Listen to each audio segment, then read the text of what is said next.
Fabrice prima.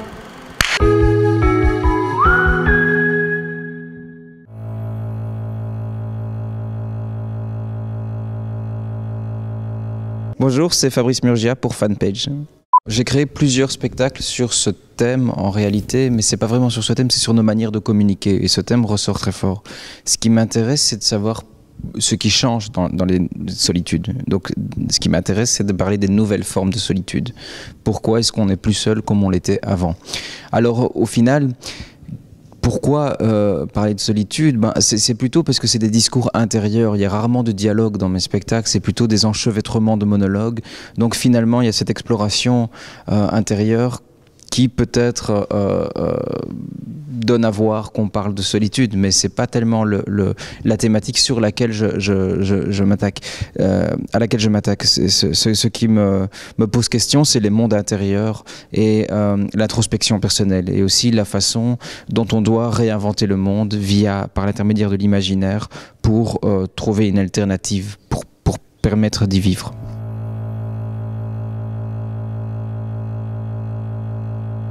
C'est l'histoire de 4 destins qui vont se croiser.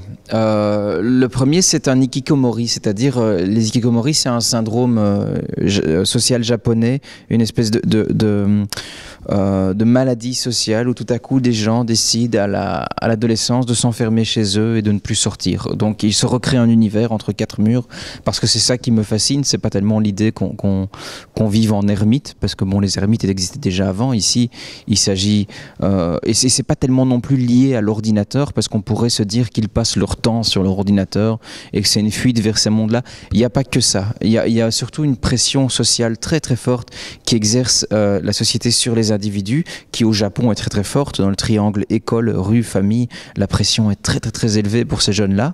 Et tout à coup, il y a une forme de refus de rentrer dans le monde, ou en tout cas dans ce monde-là, dans un TGV en marche. Et les alternatives que nous propose la société sont très très faibles quand on n'accepte pas le schéma social tel qu'il est construit. Et ça, c'est le premier personnage. Ensuite, il y a l'histoire de sa mère, qui est une personne qui provient de l'immigration et dont on se dit qu'elle voit en son fils une forme comment dire, de challenge pour elle. C'est-à-dire, dans son fils, elle voit une forme de réussite personnelle, le fait qu'elle ait traversé plusieurs pays, qu'elle ait mis au monde un enfant. Mais simplement, le fait de voir son fils s'enfermer va déconstruire aussi ce personnage de mère, et dans leur relation aussi, ça va se déconstruire. Ensuite, il y a un personnage de veuf qui a un tournant de sa vie, qui a perdu un être cher. On ne sait pas s'il l'a perdu de sa faute ou si elle est morte, mais cet être va aussi rencontrer une jeune fille qui est dans la vingtaine et qui a un autre tournant de sa vie, qui doit se lancer dans le chemin du travail. Et toutes ces histoires sont enchevêtrées, paraissent anecdotiques, paraissent simples, mais en fait ce sont des petites tragédies du quotidien, des petites tragédies ordinaires. Et il y a également des narrateurs qui au début racontent l'histoire et vont petit à petit perdre le contrôle de l'histoire à mesure que les personnages se déconstruisent et explosent leurs barrières, je vais dire. Disons que ce sont des outils qui sont là. Moi, j'ai jamais réfléchi à faire un théâtre technologique, mais j'ai travaillé avec les outils dont je disposais. Et finalement, ce sont des outils d'écriture. Moi, j'aime on a un adage qui dit « medium is the message », c'est-à-dire comment est-ce que le média devient le message. La façon dont je raconte bien plus sur ce que je raconte, je pense.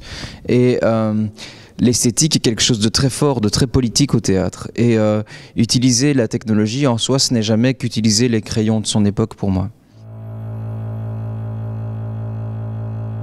Je crois que le théâtre, depuis qu'il existe, c'est-à-dire depuis des millénaires, reste la chose la plus technologique au monde. D'abord parce que c'est l'endroit du pluridisciplinaire, l'ici et maintenant, here and now, c'est-à-dire qu'on a des gens en face de gens, et c'est peut-être le dernier endroit où il y a des gens en face des gens, comme dit Claude Régis.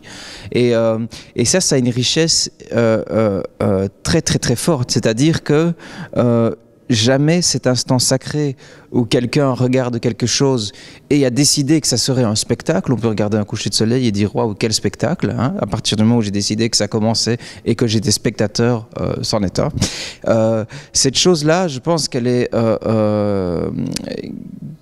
impérissable finalement, et parce que l'être humain se réinvente toujours devant l'être humain. Et je crois que le théâtre du futur, c'est simplement le théâtre du présent, c'est le théâtre qui parle de son temps et qui pose les questions.